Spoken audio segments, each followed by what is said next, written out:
Esa vez que reencarné en Yu-Gi-Oh! GX.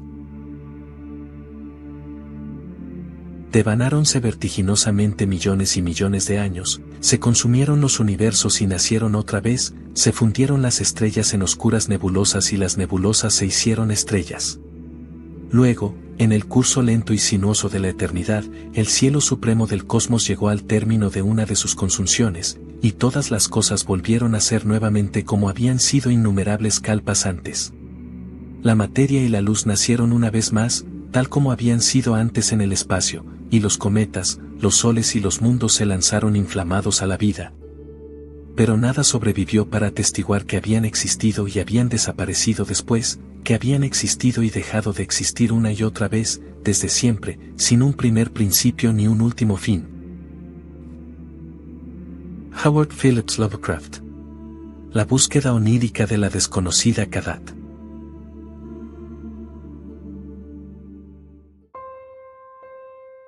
Introducción. Draw Face. ¿Qué es la vida? Un frenesí. ¿Qué es la vida? Una ilusión. Una sombra, una ficción. Y el mayor bien es pequeño. Que toda la vida es sueño. Y los sueños, sueños son. Pedro Calderón de la Barca. La vida es sueño.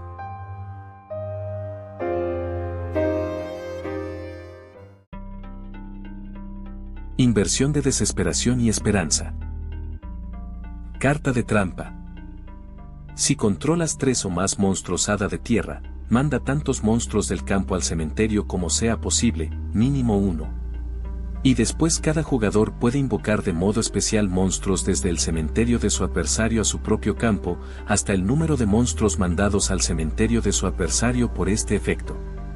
Y después, si un monstruo fue invocado de modo especial por este efecto, e inversión de sepulturas está en tu cementerio, puedes colocar una trampa directamente desde tu deck. Esta puede ser activada este turno. Solo puedes activar una inversión de desesperación y esperanza por turno. La posibilidad era real, aunque mínima, según los cálculos de Daichi. Pero, después de todo lo que había pasado, de todos esos intentos fallidos y las consiguientes pérdidas, no les quedaba más que apostar por esa opción, por mínima que fuera la oportunidad de éxito. Representaba la última esperanza tras varios intentos fallidos, la que podía ser la luz al final del túnel. Aunque, ninguno de ellos usaría esa expresión si pudiera evitarlo. Llevaban años luchando contra la luz, viendo caer a personas queridas, amigos y familia, así que pensar en la luz como algo bueno les era cada vez más difícil. Durante esos años de guerra constante, todo lo que creían sobre el bien y el mal, lo correcto y lo incorrecto, la luz y la oscuridad, había probado estar equivocado. Tras 10 años de batalla, sus manos estaban manchadas de sangre, sin embargo, no podían permitirse parar.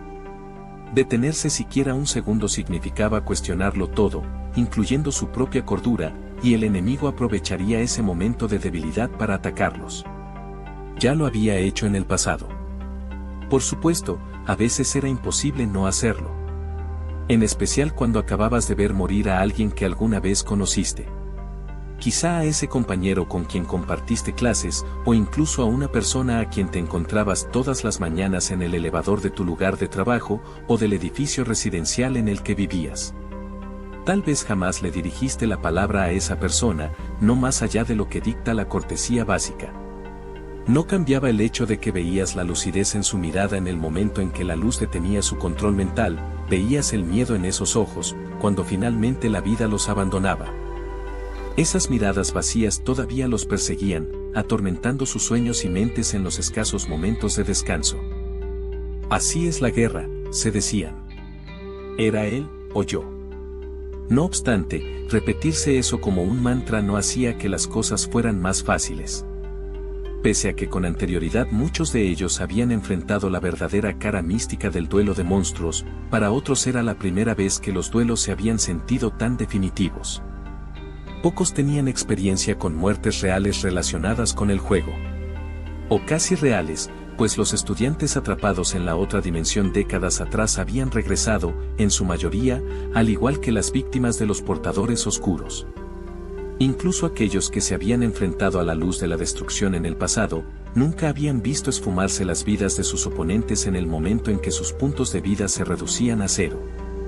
Jamás ordenar atacar a sus monstruos o activar ese efecto certero que pondría fin al duelo, se había sentido como si estuvieras dando un tiro de gracia. Habían visto a sus enemigos y amigos desaparecer, colapsar o, incluso, salir disparados varios metros. No obstante, siempre se recuperaron. Se habían despertado después de días o incluso meses en coma, habían vuelto a ser ellos mismos con la terapia y el tiempo suficientes para superar lo vivido. Entonces, ¿qué había cambiado ahora? ¿Por qué de pronto perder significaba la muerte? ¿Por qué no podían volver a los tiempos en que los duelos eran juegos? Extrañaban los días en que ser un duelista no era equivalente a ser un soldado. Había alguien que sí lo entendía. O'Brien. Pero él era soldado de carrera, al igual que su padre y muchos otros en su familia. Debido a esto, sabía que en la guerra los sacrificios a veces eran necesarios, y no les quedaba otra opción que honrar a esos amigos y aliados caídos levantándose para pelear otro día. No obstante, pese a toda su lucha, todos sus sacrificios, habían llegado al punto en el que estaban por completo acorralados. Sin salida, aunque no sin esperanza. Bien se dice, tiempos desesperados requieren de medidas desesperadas. Y la luz había cometido un error muy grave. O'Brien, como un soldado y un general, lo vio al instante. También lo hizo Seto Kaiba. Un error táctico que, en el pasado, ejércitos poderosos como las legiones romanas habían entendido, y que este enemigo, pese a su astucia y capacidad para manipular las cosas a su favor, fue incapaz de ver. Acorralar a alguien y dejarlo sin salida alguna en una guerra es contraproducente, porque alguien que parece no tener nada más que perder será capaz de hacer incluso lo que se cree imposible para sobrevivir. Aunque sea un poco más. Cualquier cosa, incluso volver y reescribir la historia. La luz de la destrucción se percató de esos planes demasiado tarde, lo hizo cuando vio al mundo reescribirse a sí mismo a su alrededor. Con un alarido de furia, abandonó a su avatar escogido para que muriera. La joven mujer, con sus últimas fuerzas, vio al mundo en ruinas que se desvanecía en polvo pixelado, como un holograma de visión sólida al apagar el disco de duelo.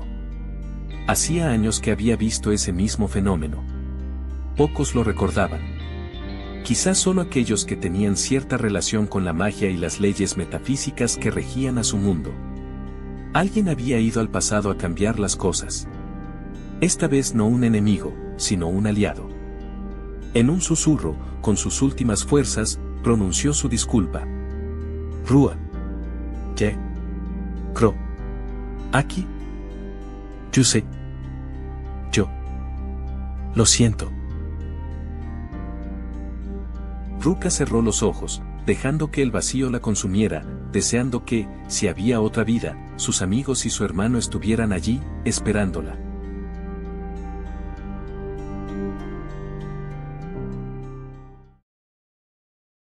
RDD, reencarnación de la dimensión diferente. Carta mágica de equipo. Descarta una carta, y después selecciona uno de tus monstruos desterrados, invócalo de modo especial en posición de ataque y equípale esta carta. Cuando esta carta deja el campo, destruye ese monstruo. Kenichi Sato sabía que la reencarnación era algo aceptado por muchas culturas, en especial en las de Oriente. Solo que no en todos los mundos se tenían las pruebas suficientes para demostrar que fuera, de hecho, algo real. En este sí las había, como aprendió más tarde, no era el caso en el que nació en su vida anterior. O quizás sea mejor decir, no lo fue en muchas de sus vidas. Sí, tenía la certeza de haber vivido más de una vez. Al menos 2 vidas, si contaba la actual. No obstante, cuando trataba de concentrarse en los recuerdos de otras encarnaciones, todo se volvía borroso y terminaba con un dolor de cabeza tan intenso que le provocaba náuseas. Al principio, las cosas que podía recordar eran más bien pocas. Muchas veces, esos recuerdos llegaron acompañados de una sensación de extrañeza o déjà vu. Otras, al escuchar las noticias, daba por hecho eventos históricos, como si supiera lo que iba a pasar. Por ejemplo, sabía de antemano qué candidato ganaría las elecciones en los Estados Unidos, o al menos tenía una idea aproximada. También ocurría algo curioso con los nombres y los rostros de ciertas personalidades públicas internacionales, no coincidían con los que estaban en su mente. Como si lo que estuviera viendo en las noticias o leyendo en los periódicos fuese parte de una parodia de esa realidad que parecía existir solo en sus recuerdos. Ahora bien, hubo pistas. Muchas de ellas. Pistas de que ese mundo en el que nació era, de hecho, algo tipo manga anime. Ciertas expresiones y clichés en el comportamiento de las personas lo delataban. Además, Japón, el país donde nació esta vez, era un poco más laxo de lo que recordaba, según contaban los youtubers que vivían allá. Es decir, no era una sociedad tan cerrada a lo extranjero. Tal vez se debía a que, a diferencia de cómo ocurrió en aquel otro mundo, en este no hubo un gobierno ultranacionalista durante la primera mitad del siglo XX. También llegó a pensar que esa percepción era simplemente porque vivía en Tokio. Es decir, la capital de Japón es una de las ciudades más cosmopolitas del mundo. Turistas, gente de negocios y políticos de todo el mundo llegaban casi a diario a la ciudad. Tampoco es que hubiera nacido consciente de todo esto. Al menos no del todo. Verán, el cerebro de un bebé tarda en desarrollarse. Reencarnación o no, fue lo mismo para él. Así que su caso no fue como en los fanfics self-insert de Naruto que había leído, con bebés que nacen siendo adultos, o adolescentes, sellados en sus cuerpos en desarrollo. Eso sí que es una película de horror. Mucho menos como en el isekai promedio del tipo, reencarné como el villano o la villana, donde los personajes se golpeaban la cabeza y eso bastaba para desbloquear los recuerdos de toda una vida anterior. Por el contrario, las cosas comenzaron de manera más sutil. Al menos hasta alrededor de sus 5 años de vida, momento en que las piezas del rompecabezas comenzaron a encajar de manera más contundente. La más definitiva de todas fue el anuncio de la inauguración de la nueva división de entretenimiento de la corporación Kaiba. Si bien investigó en Internet. Esperen. ¿Internet masivo a principios de los 90? Olviden los juegos de cartas, este mundo es el paraíso solo por eso. Sí, ¿dónde estábamos? Ah, claro, la investigación de Kenichi. Corporación Kaiba llevaba décadas funcionando como una de las más grandes empresas armamentísticas del mundo. Pero eso no quería decir que la gente, de a pie, supiera mucho de ellos. Salvo que te dedicaras a rentar mercenarios, fueras un secretario de defensa o líder de una guerrilla. Era de ese tipo de empresas, con clientes que demandan la mayor discreción posible. Hasta que Seto Kaiba quedó huérfano, sí, de nuevo, a los 13 años y poco a poco se apoderó de la compañía. Surrealista, ¿no? Un adolescente huérfano al frente de una gran empresa de armas. Definitivamente, esto era un anime. No cualquier anime, era Yu-Gi-Oh! Por supuesto, Kenichi tuvo un momento de pánico momentáneo cuando esa última pieza de información encajó en su lugar. Sobre todo al recordar detalles mucho, en realidad, terroríficos, como las apuestas de almas, juegos macabros y monstruos salidos del infierno que intentan destruir el mundo. Además, estaba claro que esa no era la versión de 4Kids, porque hasta ahora ninguna de las armas de fuego que hubiera visto en la televisión, tanto de ficción como de los noticieros, eran pistolas mágicas invisibles. Se tranquilizó cuando se recordó a sí mismo el pequeño detalle de que no estaba en la ciudad Domino. De hecho, revisando el mapa, se dio cuenta de que aquella ciudad estaba muy lejos de Tokio, en la isla de Kyushu. Si bien Japón no es un país muy grande, no era lo mismo que los protagonistas y la mierda que lo seguía estuvieran en la ciudad vecina, que a unos 1000 kilómetros de distancia en otra isla del archipiélago. Cierto, esa no es una distancia tan grande según los mapas, pero parecía que era la suficiente. O eso es lo que esperaba. Años más tarde, se daría cuenta de que pecó de conformidad, porque, si algo demuestran los isekai, es que el universo tiene sus formas de arrojar a los reencarnados directo al centro de la trama. Y para él ese algo llevaba el nombre de Seto, maldito, Kaiba. Por ahora, y traspasado el pánico inicial, se concentró en seguir adelante sin prestarle mucha atención a esos detalles.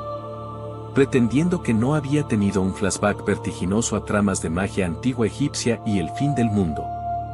Después de todo, tenía buenos padres, un tío adolescente que jugaba videojuegos con él y, en general, una vida cómoda. Entonces, durante su primer año de escuela primaria, apareció un juego de cartas llamado Duelo de Monstruos. El ascenso meteórico de su popularidad no sorprendió a Kenichi. Y no solo porque ese fuera el mundo de Yu-Gi-Oh, sino porque era el tipo de cosas que vio pasar muchas veces en su vida anterior y un poco en esta. En su vida pasada, fue un hijo de los 90, así que vivió todo lo que fue Dragon Ball, Pokémon y el mismo Yu-Gi-Oh. El problema para él fue que, de pronto, se encontró en un predicamento, seguir la moda o convertirse en el niño, apestado, del salón. Quien diga que los niños tienen una vida fácil es que no tiene idea de nada. La presión social en la infancia es una cosa real. Sobre todo en Japón. ¿Han visto las estadísticas de suicidios en ese país? Son de miedo. En fin, una mañana, durante el receso del almuerzo, mientras escuchaba a sus compañeros hablar sobre qué carta genial habían comprado en la tienda el día anterior, se encontró viendo el mapa de Japón en su atlas de geografía, mientras se perdía en sus pensamientos. La ciudad de Domino estaba muy lejos y, en su vida anterior, había disfrutado mucho del juego. Incluso había conocido a sus mejores amigos gracias al TCG, aunque ahora el tiempo había difuminado sus rostros y borrado sus nombres. Además, en ese punto de la historia de este nuevo mundo en el que había nacido, el duelo era justo como lo recordaba cuando lo conoció. Tomabas tus cartas, te sentabas en la mesa frente a tu adversario, imaginando que la carta que jugabas de alguna manera tenía un verdadero monstruo. También estaba emocionado por lo que sabía que venía en el futuro para el duelo en este mundo. No las batallas con magia antigua y el posible fin del mundo, sino los hologramas en arenas y, más tarde, discos de duelo. Era casi un sueño el pensar que ya no tendría que imaginar nada, los monstruos estarían allí. Sería como en Pokémon Go, pero 1000 veces mejor. Esta vez no serían solo gráficos superpuestos a la realidad vistos a través de una pantalla. Habría hologramas que se sentirían reales, no una ilusión que dependía de tener la perspectiva correcta del jugador para pretender que allí había algo tangible. Estaba temblando de solo imaginarlo. Cerró el atlas. La decisión estaba tomada, iba a ser un duelista. Kenichi pensó mucho sobre cómo iba a hacer las cosas. Verán, nunca tuvo la intención de destacar. Es decir, no más allá de cómo lo hacía el niño, inteligente, promedio de buenas calificaciones.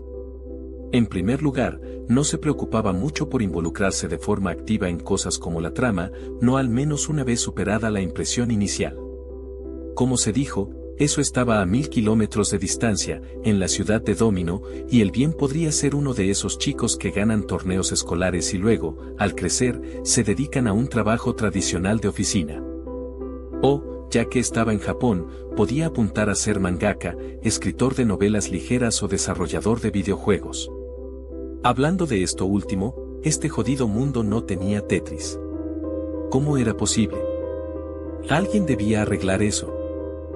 Quizá el que la revolución rusa fracasara, que Japón hubiera sido aliado en la Segunda Guerra Mundial y que no hubiera habido una guerra fría como tal, tenía algo que ver. Pero, aún así, era una tragedia. Prioridades de jugadores. ¿En qué estaba? Oh, cierto. El plan de vida de Kenichi. Retomando, había otras ventajas de ser duelista, aunque no llegara a ser profesional. A diferencia de Konami, Ilusiones Industriales no le tenía miedo al éxito y permitía los premios en efectivo. Incluso para los niños. Por tanto, se podían usar para conseguir efectivo de manera fácil, entre comillas, claro, pese a ser menor de edad, y con eso pagarse una buena carrera. O al menos no depender de sus padres para cosas como mangas y videojuegos. Estaba el pequeño detalle de que, en su vida pasada, nunca fue un duelista competitivo.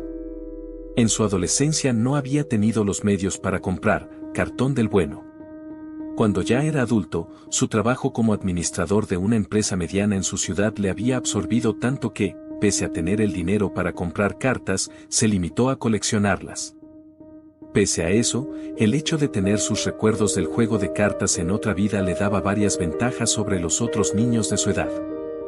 En primer lugar, el juego estaba en su etapa más temprana. Prueba de ello era que los monstruos más fuertes que había visto a sus compañeros de escuela apenas si rozaban los 1600 puntos de ataque. Y si en el otro mundo tener cartas como Plumero de la Arpía o Raigeki era casi imposible para los niños de primaria, hablando de cartón original, se dio cuenta de que, en este, pese a que estaba en un país de primer mundo, era todavía más raro. ¿La razón de esto? Cartas como las dos anteriores tenían tiradas muy bajas, de unos pocos miles de copias, eso cuando no eran más bien decenas en todo el mundo, y no hablemos de las únicas 4 copias del dragón blanco de ojos azules. Esto las volvía tan costosas que solo los profesionales podían comprarlas. Por supuesto, todavía no existía el término duelista profesional, y parecía que faltaban algunos años para eso. Esto era una ventaja para Kenichi, ya que, pese a no tener acceso a las cartas más raras, lo compensaba con conocimiento del juego. Y era mucho, porque abarcaba desde antes de la primera banlist del TCG hasta el tercer año de Master Duel. Eso sin contar todo el tiempo que pasó jugando de Eternal Duelist Soul y los otros juegos de Game Boy Advance en su teléfono durante esos largos trayectos en el transporte público. Además, era el mejor momento para hacerlo. El primer torneo nacional se jugaría durante el verano. Las tiendas de juegos y novedades no perdieron el tiempo. Llenaron sus anaqueles con cartas sueltas y cajas de sobres de refuerzo. Su primera visita a la tienda de juegos fue muy esclarecedora respecto al panorama actual, al menos entre los niños de primaria. Esto fue lo que Kenichi encontró en la tienda. Muchos monstruos vainilla de poco ataque y nivel alto, y también lo contrario, poco ataque y niveles muy bajos. Poca variedad de cartas mágicas que se reducían a equipos, los 6 campos básicos originales y cartas de destrucción que se centraban en los tipos de monstruos, como El último día de la bruja o Exilio del perverso. ¿Y las cartas de trampa? Tal vez una o dos entre las muchas cartas sueltas. El hecho era que el juego, pese a ya ser duelo de monstruos, tenía la mayoría de sus cartas heredadas de su primer prototipo, Magic and Wizards. Incluso, debido a una falla de comunicación entre las dos ramas de Ilusiones Industriales, la primera tirada de cartas en japonés se imprimió por error con el primer nombre del juego. Kenichi había visto imágenes de las cartas anteriores en un foro de duelo de monstruos. Claramente, eran cartas más al estilo de Forbidden Memories y juegos similares. Sin monstruos de efecto, salvo que decidieras jugar rol con tus cartas, y cartas mágicas con textos tipo, gana un nivel de poder. ¿Cuánto era un nivel de poder? No parecía claro para muchos jugadores. Y de no ser porque, en su vida pasada, había sido jugador compulsivo del ya nombrado Forbidden Memories, quizá él tampoco sabría que equivalía a 500 puntos de ataque y defensa. Además, había muchas confusiones entre los jugadores, ya que, a comienzos del año, Pegasus había anunciado que las cartas de Magic and Wizards eran legales para jugar duelo de monstruos. Por supuesto, debía respetarse el nuevo texto y las estadísticas de las cartas que habían sido modificadas en su paso de uno a otro juego. Esto hizo que tuvieran que imprimir un libro de más de 100 hojas con los nuevos textos para que los jugadores y los jueces pudieran consultar dichos cambios. Todo era muy surrealista. Era como si Konami se despertara un día y decidiera poner erratas a todas las cartas viejas para adaptarlas al competitivo actual. Kenichi pasó un largo rato pensando en una probable explicación del porqué de hacer las cosas así. ¿No habría sido más fácil solo ignorar esas cartas y seguir?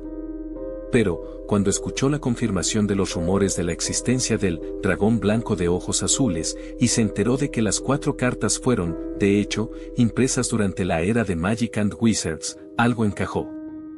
Magia. Espíritus. En este mundo, pese a las apariencias, el duelo no era un simple juego de cartas. Se sintió estúpido. ¿Cómo pudo obviar eso?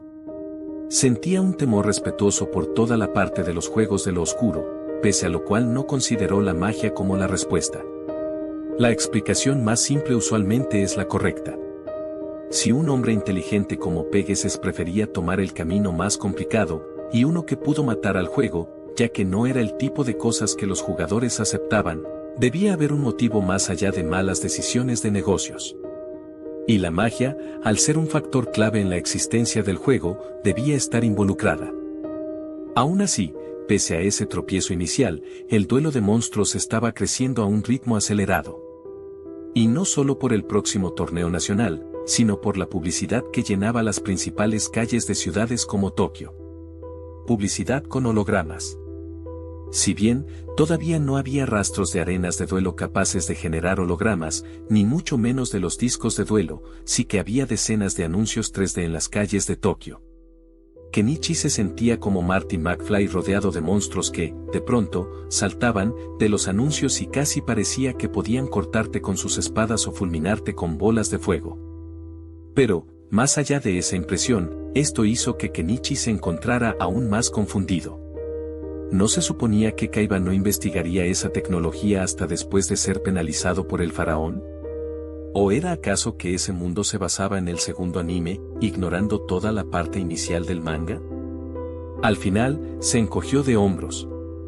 No era como si la línea de tiempo lo afectara a él, ¿verdad?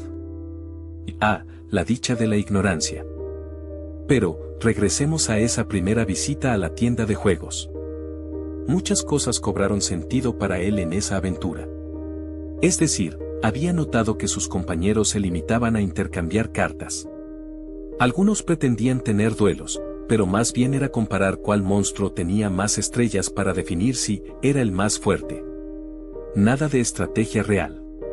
O, para el caso, seguir las reglas. Estuvo casi una hora en la tienda de juegos, y en ese tiempo todos los niños de su edad o cercana que entraban se limitaban a ver las cartas normales exhibidas, esas que a lo mucho valían 100 yenes. Elegían el monstruo que les parecía más terrorífico o fuerte, y se iban contentos. Ignoraban las cartas mágicas y las de trampa. Tampoco había tanta variedad de ellas, pero, oigan, un poco de lógica básica, si están allí y muchas veces son más caras que las cartas de monstruo, es por algo. Los mayores, que jugaban en las mesas, eran más selectivos y al menos seguían un reglamento. Aún así, todo se sentía muy básico, mucho más de lo que había pensado en un primer momento. Una hora y media después de su llegada a la tienda, Kenichi notó que el dependiente, un chico de unos 17 o 18 años, por fin se había fijado en él. Lo miraba con una mezcla de curiosidad y fastidio. Considerando lo que había visto, debía parecerle raro el ver a un niño que no se fuera sobre la primera carta de un monstruo, amenazante, que veía expuesta en un mostrador. Era momento de comprar. Estaba a punto de sacrificar 3/4 partes de sus ahorros, con los que originalmente pensaba usarlos para videojuegos, pero esto era una inversión. Por otro lado, bien podría convencer a su tío para que lo llevara a Akihabara dentro de unos meses, para buscar los juegos que quería en el mercado de segunda mano. Se acercó a la vitrina de las cajas de boosters y se preparó para elegir uno. Entonces, notó algo que no había visto. Una caja diferente, de color verde, con un enorme logo en inglés que ponía Magic Ruler. El primer paquete de refuerzo de la serie 2. La caja estaba casi completa. Por su costo, tenía sentido que fuera así. Cada sobre de esa expansión costaba 1000 yenes. El doble que uno de los anteriores. Había llevado 10.000 yenes, así que se decidió, 5 de esos, y los 5.000 restantes con cartas sueltas, las que elegiría en función de lo que obtuviera en los sobres. Disculpe, dijo. Me gustaría comprar algunas cartas de duelo de monstruos. El dependiente lo vio de una manera que solo podría interpretarse como un, ya era hora. Kenichi lo ignoró y siguió con su compra. ¿Podría darme 5 de esos sobres? ¿De esos? Preguntó el dependiente, sorprendido. ¿Estás seguro? Tal vez quieras mejor ver las cartas sueltas.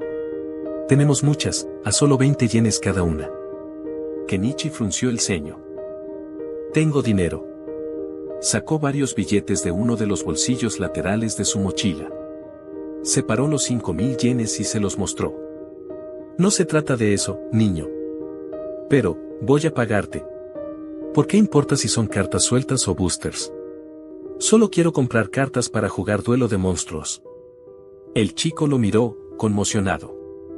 Le costó unos segundos recuperarse e ir a abrir la vitrina para sacar los sobres. Para esas alturas, los adolescentes que estaban jugando en las mesas se habían detenido y los estaban mirando.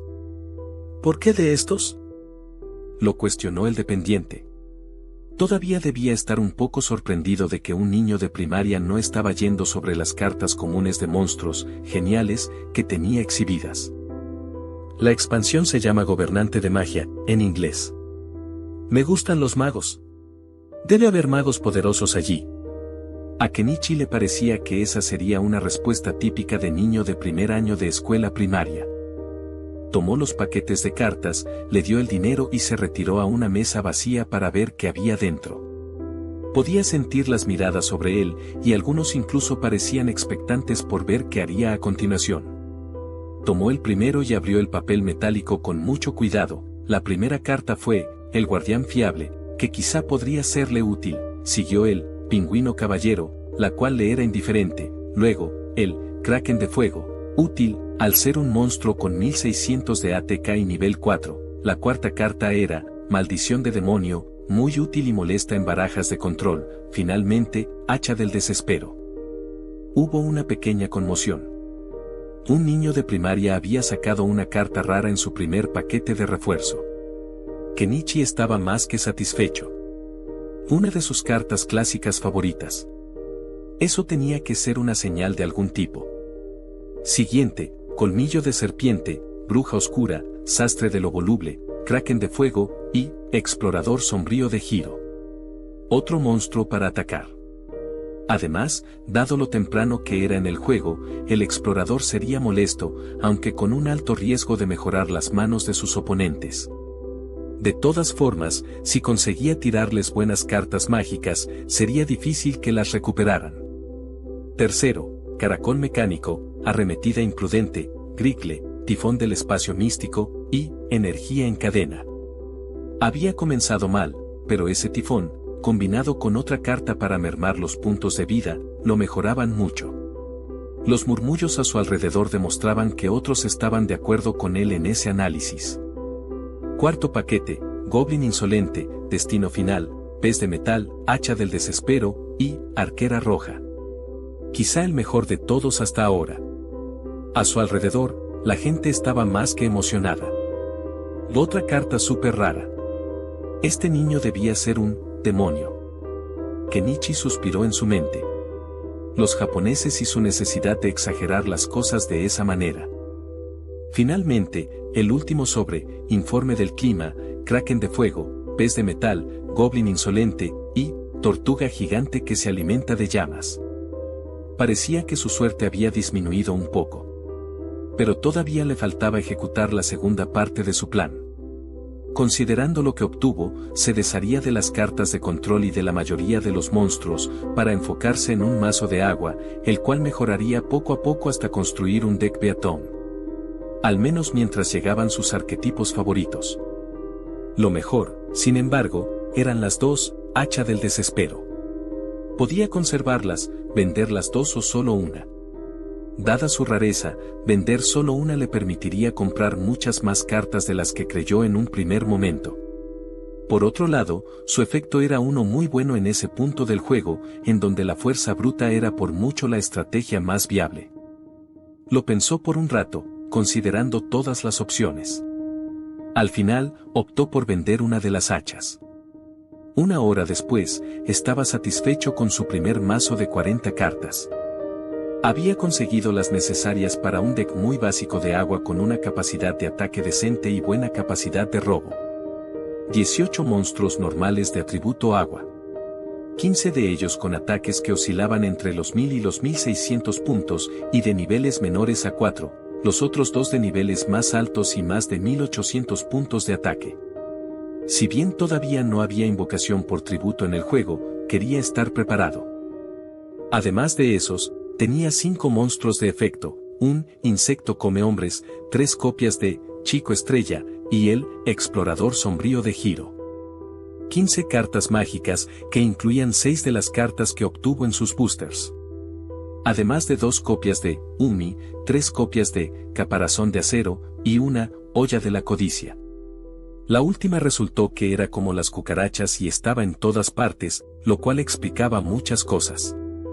Finalmente, una Caridad Grácil, que por alguna razón era una carta común, una fisura y un agujero oscuro. Las 40 cartas se completaban con 3 trampas, 2 refuerzos y una ofrenda final, las cuales estaban muy infravaloradas pese a su poderoso efecto. Era fácil suponer que se debía a eso de jugar con 2000 puntos de vida iniciales. Pagar 500 para activar su efecto era algo en lo que debía pensarse con cuidado en esa etapa del juego. No me parece que seas un principiante, comentó una chica. Por su uniforme, era fácil saber que iba a la secundaria. Debía tener unos 12 o 13 años. Bueno, lo que pasa es que leí todo lo que pude del juego. Tienes que saber lo que vas a comprar si vas a gastar tus ahorros en eso. Vaya. ¡Qué niño más inteligente!, dijo alguien más. Kenichi se sonrojó un poco ante el elogio. Nunca fue tu intención buscar magos poderosos, ¿verdad, niño? Lo cuestionó el dependiente, mirándolo con una ceja alzada. Kenichi solo se encogió de hombros. Parece que puedes elegir cartas, pero veremos si puedes usarlas, dijo otro chico, más o menos de la misma edad que la joven de secundaria. Kenichi reunió su mazo y se preparó para su primer duelo en ese mundo. No se dio cuenta, pero estaba sonriendo. Pasaron 6 meses desde que el juego apareció en Japón, y hasta ahora no había rastro alguno de complejos sistemas de hologramas diseñados para enriquecer la experiencia de los juegos de cartas para niños. Más allá de los anuncios. El torneo nacional vino y se fue, dejando como resultado que Seto Kaiba ya era el campeón de Japón. Pese a eso, Kenichi todavía mantenía un perfil bajo, sin participar en torneos rankeados por el momento. El duelo era algo de nicho que incluía casi en su mayoría a niños y adolescentes. Sin academias, dojos de ciberestilo y otras rarezas similares. En pocas palabras, el duelo de monstruos estaba lejos de ser la gran industria sobre la que giraba el mundo. Pensando en eso, Kenichi se dio cuenta de que sin Kaiba y la visión sólida eso no hubiera pasado. Además, estaba el futuro distante, donde el duelo se usaba incluso para generar la energía que mantenía en funcionamiento a Neo Domino. Hablando de eso, he allí otro motivo por el que Kenichi estaba feliz de vivir en Tokio y no en Domino. En algún punto del futuro, aquella ciudad iba a partirse literalmente en 2 y miles de personas morirían.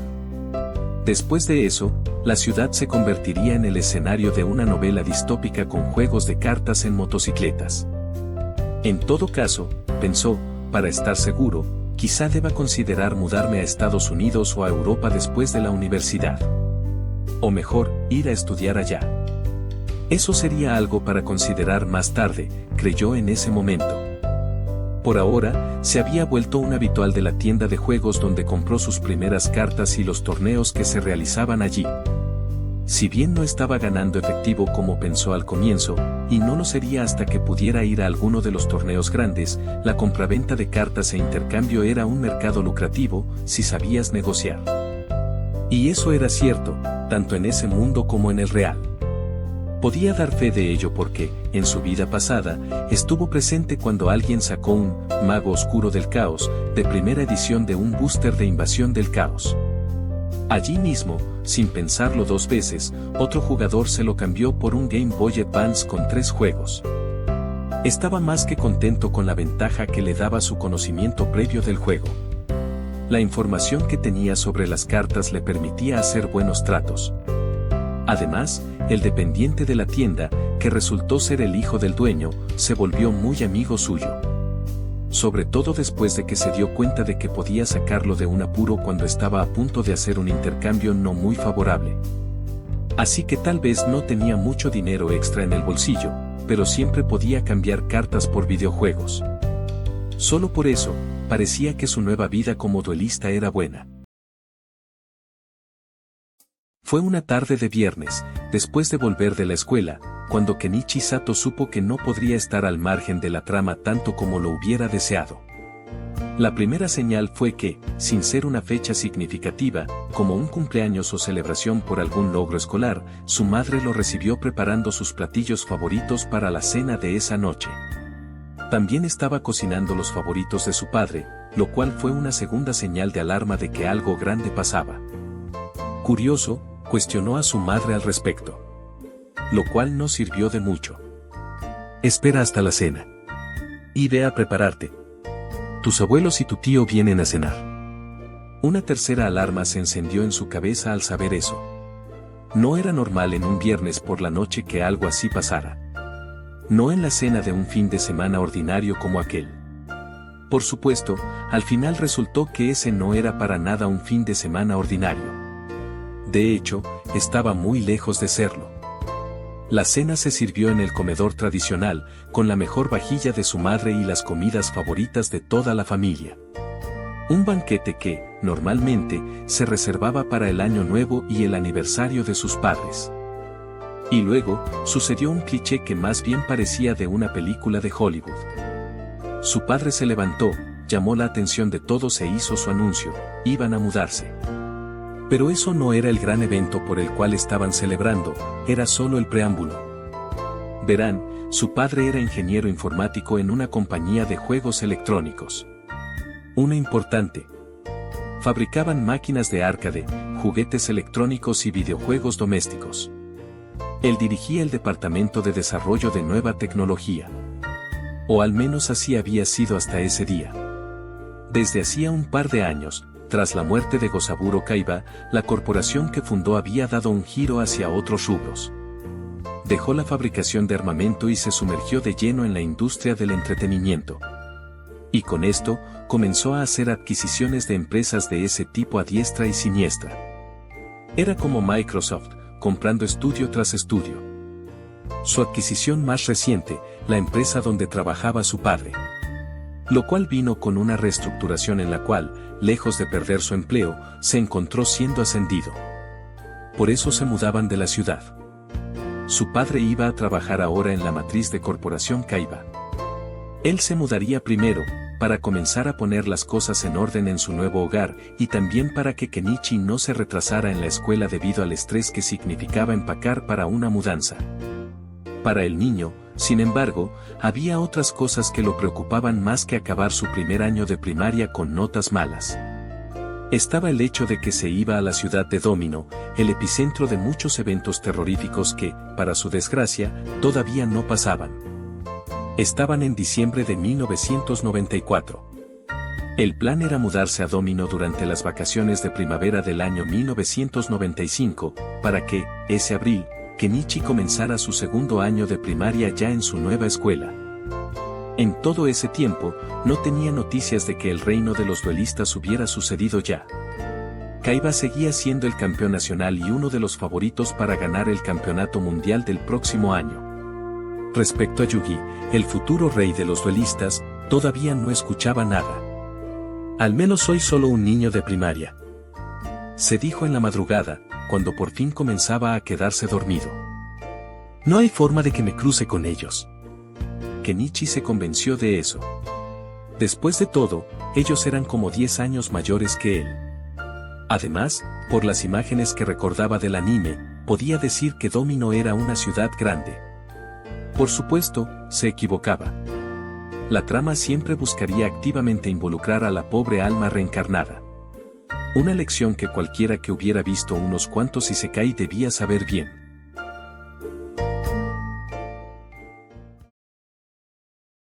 Máquina del tiempo. Carta de trampa.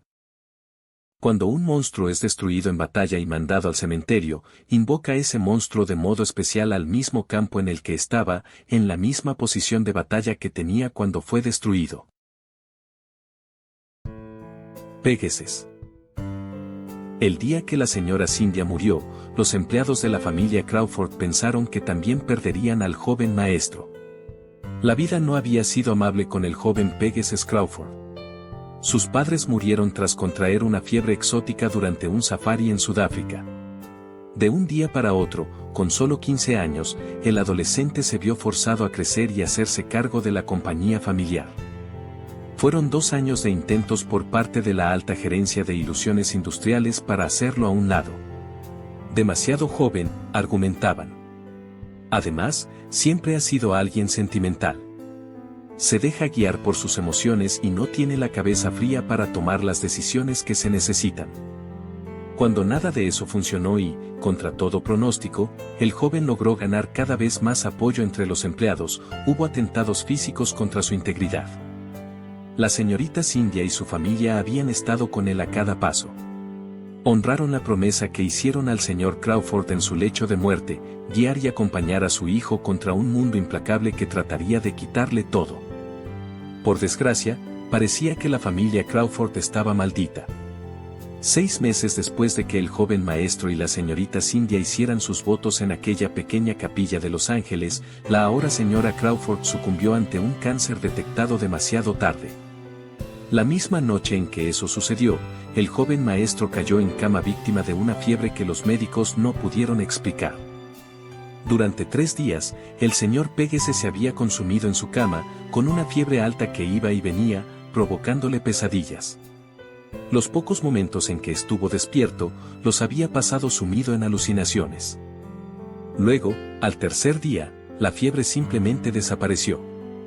De un momento a otro, fue como si jamás hubiera estado convaleciente.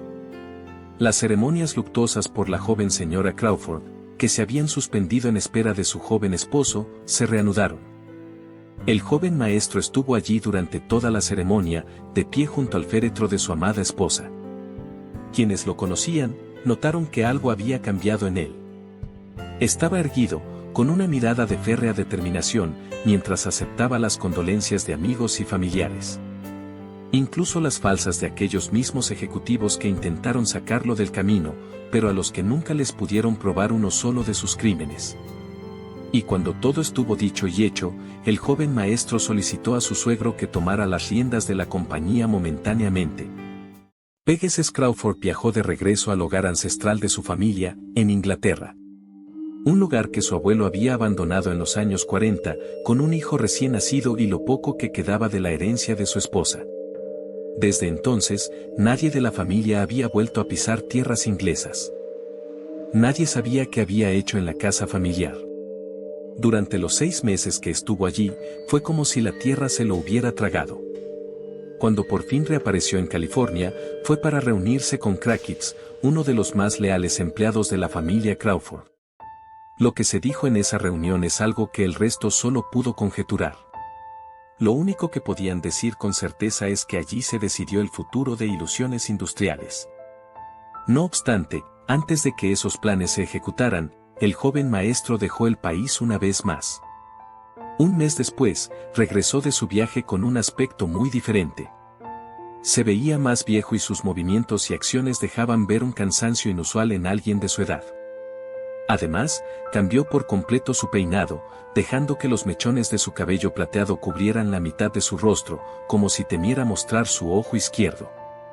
Con la llegada del año nuevo, el joven maestro retomó su liderazgo de Ilusiones Industriales. Hasta ese momento, su empresa se dedicaba a producir juegos tradicionales, juegos de mesa familiares y, su división más rentable, barajas y accesorios para los casinos de Las Vegas y Atlantic City. Peggese Crawford cambió todo eso, relegando esos juegos y divisiones a un segundo plano. En cambio, se concentró en perfeccionar y presentar un juego de cartas que, sin que nadie lo supiera, cambiaría por completo el mundo. Y todo haciendo un pequeño cambio al concepto de coleccionar cartas y cromos. Si bien desde hacía décadas existían las tarjetas coleccionables que podías intercambiar, poco más se podía hacer con ellas. La colección de cromos de béisbol, fútbol o del programa de televisión de moda del típico niño estadounidense servía para poco más que eso. Algunas ganaban valor con el paso de los años, lo que las hacía objetos deseados por coleccionistas, pero en su mayoría tenían un valor sentimental que se desvanecería cuando la persona que las atesoraba ya no estuviera. En cambio, el nuevo juego desarrollado por el señor Peggese implicaba usar las cartas coleccionables para crear un mazo personalizado con el cual enfrentar a otros jugadores en una batalla de habilidad. Además, el juego era potencialmente infinito. El set original constaba de 350 naipes diferentes. Estos se adquirirían en sobresellados en los que obtenías 5 al azar. Sin embargo, incluso antes de que el juego fuese probado en eventos de exhibición, el señor Pegasus ya había reestructurado por completo la compañía. Se creó toda una división, la cual concentraba casi el 70% del capital de la empresa, cuyo único objetivo sería diseñar y producir nuevas cartas que serían lanzadas más tarde como expansiones. Cada una de las cartas del juego tendría una serie de estadísticas y reglas propias que alterarían las partidas de una manera diferente, lo que incentivaría a los jugadores a probar diversas combinaciones y estrategias hasta que encontraran aquella que se acomodase a su manera de jugar o incluso a su personalidad. Si eras alguien más de acción que de estrategia, podías armar una baraja centrada en atacar. En cambio, si eras más reflexivo, quizá prefirieras cartas que te permitieran controlar el juego del oponente. Poco a poco, con el pasar del tiempo y, sobre todo, tras su alianza con la Corporación Kaiba de Japón, el juego comenzó a volverse más y más popular. En cuestión de unos años, la familia Crawford se convirtió en una de las más poderosas del mundo. El duelo de monstruos se volvió un motor de la economía global. El juego trajo alegría y diversión a todo el mundo. Hasta que dejó de ser un juego. Seto Kaiba recordó demasiado pronto. Un día se desmayó en el funeral de sus padres, y al siguiente despertó en un orfanato con las memorias de toda una vida. Luego de su adopción, contenerse para no acabar con Gozaburo antes de tiempo requería de un gran esfuerzo. Al menos, a diferencia de la última vez, pudo evitar que su padre adoptivo destruyera por completo la inocencia infantil de Mokuba. Eventualmente, llegaría el momento de deshacerse de él. Por ahora, había otro cabo que necesitaba atar antes de tiempo. El mundo virtual era diferente de lo que recordaba. Se veía más falso. Parecía más un videojuego de realidad virtual como tal que un mundo paralelo sostenido por un supercomputador equipado con lo último en software de simulación. La tecnología de visión sólida de momento existía solo en su mente, así que Gozaburo no había tenido tiempo de apropiarse de ella para mejorar sus simuladores. No obstante, incluso así, podía ver cómo un niño de 12 años podría disfrutar de ese lugar. Pero él no estaba allí para jugar, sino por negocios. Avanzó superando trampas, que más parecían niveles de un videojuego de plataformas, y por fin llegó a su destino. Su hermano adoptivo, Noah Kaiba, lo esperaba en una réplica un poco deslucida de la oficina del presidente de Corporación Kaiba. Tengo que admitir que no esperaba una visita de mi reemplazo. Seto miró al niño sin emoción alguna. Se veía exactamente como lo recordaba de su enfrentamiento a mitad de las finales de Ciudad Batallas. En aquel entonces, solo había estado furioso por su interrupción del torneo. Ahora, con mucha más experiencia y habiendo vivido hasta el mismo fin del mundo, solo podía sentir pena por ese chico atrapado allí, sin la posibilidad de crecer. ¿Cómo lo hiciste? Nadie, salvo mi padre, debería poder llegar aquí. Seto resopló. No me hagas reír. ¿Me tomas por un novato?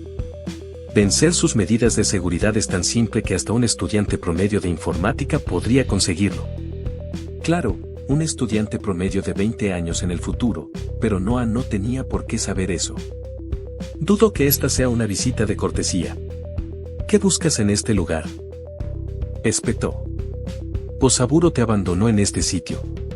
Me llamas reemplazo como un insulto. Sin embargo, es la verdad.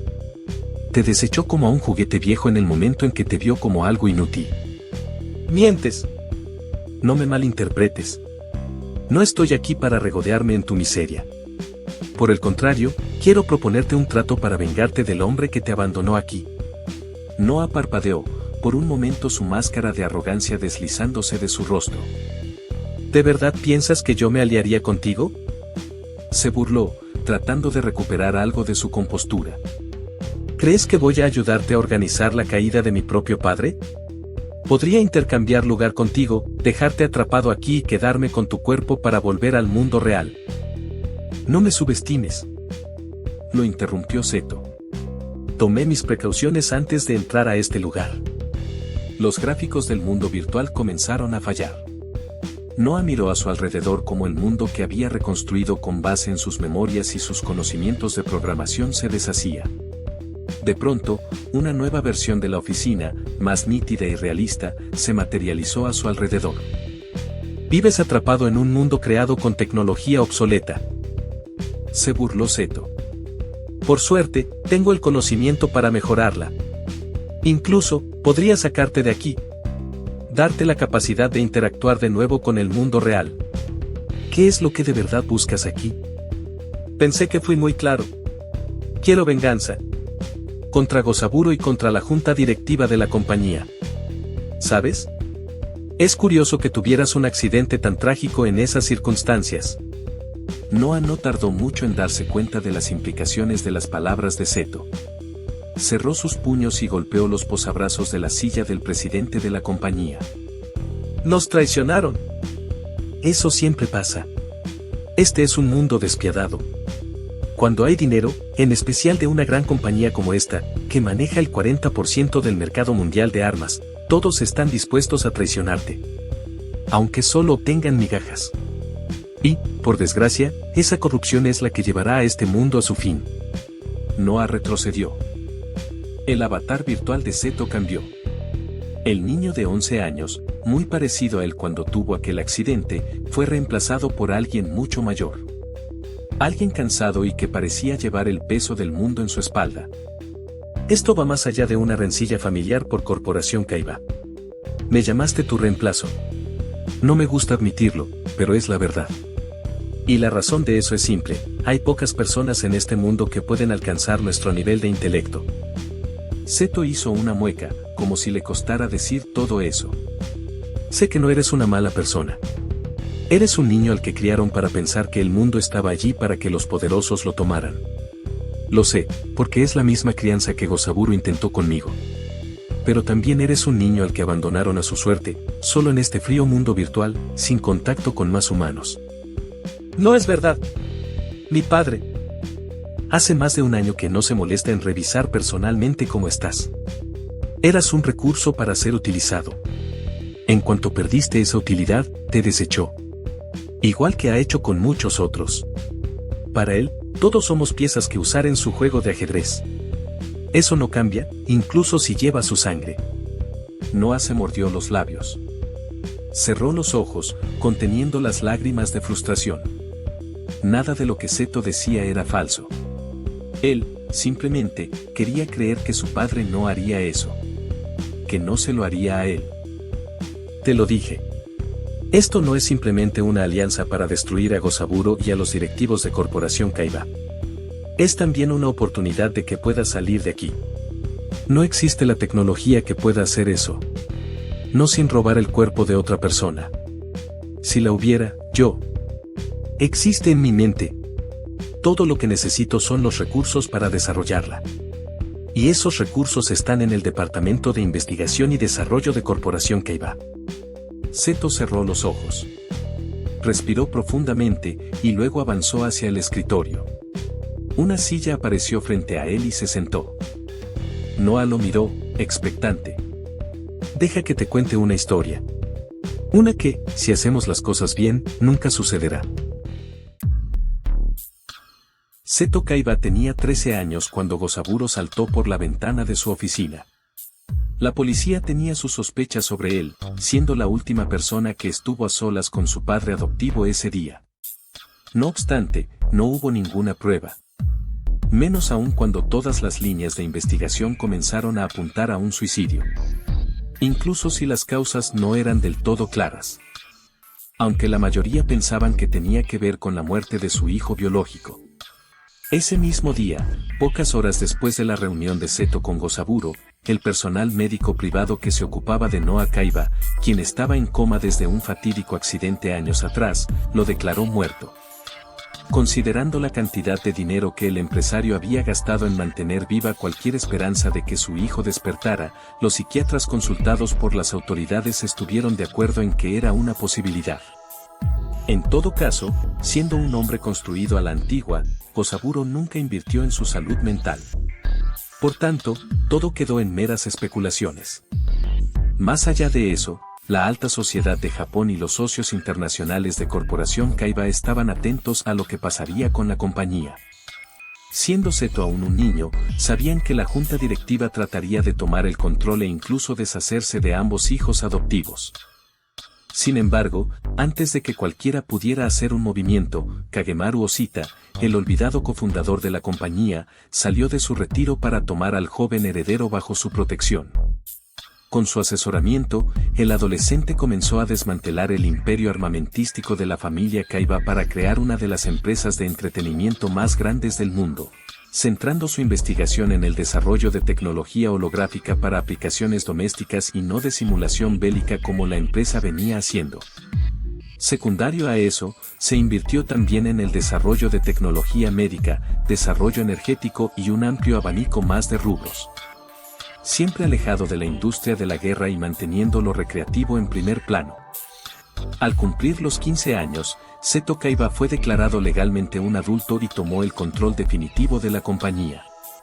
Era un paso lógico, dado el gran intelecto que el chico había mostrado al obtener varios títulos universitarios, incluyendo maestrías y doctorados. Todo en tiempo récord. Yugi Muto. Desde que recibiera el rompecabezas de su abuelo, justo después de la muerte de su padre, Yugi había dedicado mucho de su tiempo tratando de resolverlo. Ya habían pasado 8 años desde que eso ocurrió. Algunas veces, las piezas encajaban de una manera que resultaba casi sobrenatural.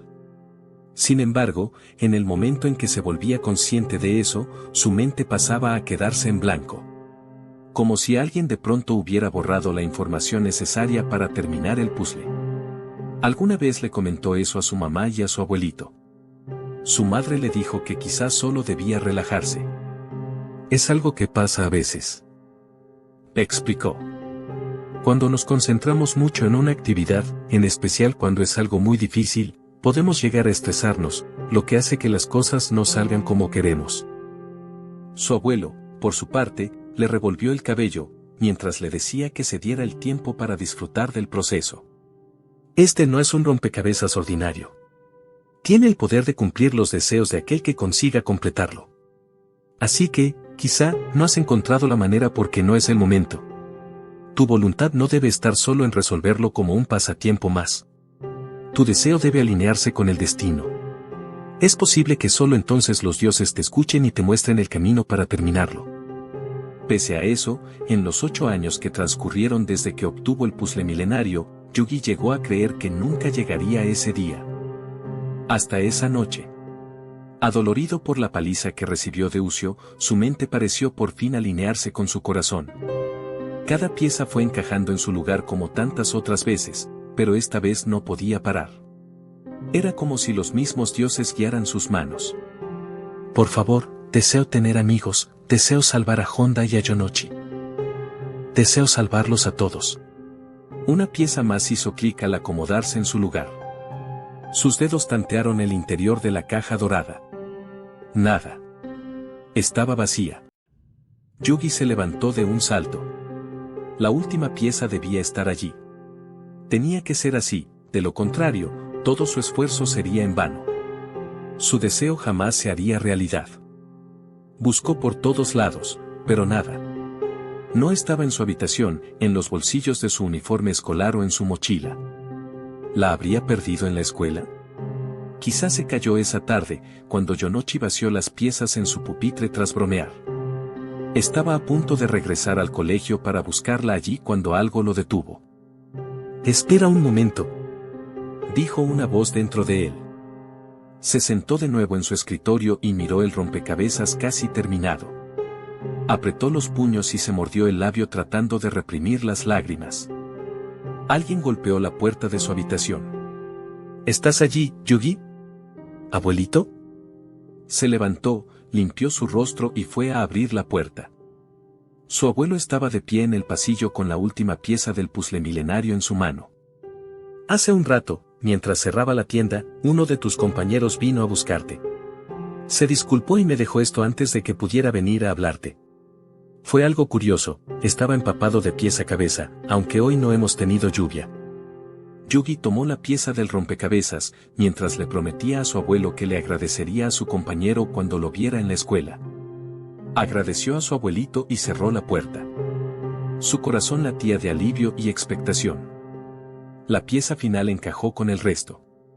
Se sintió diferente a completar cualquier otro puzzle de la tienda de juegos. Era casi como si el artefacto dorado pulsara con vida propia.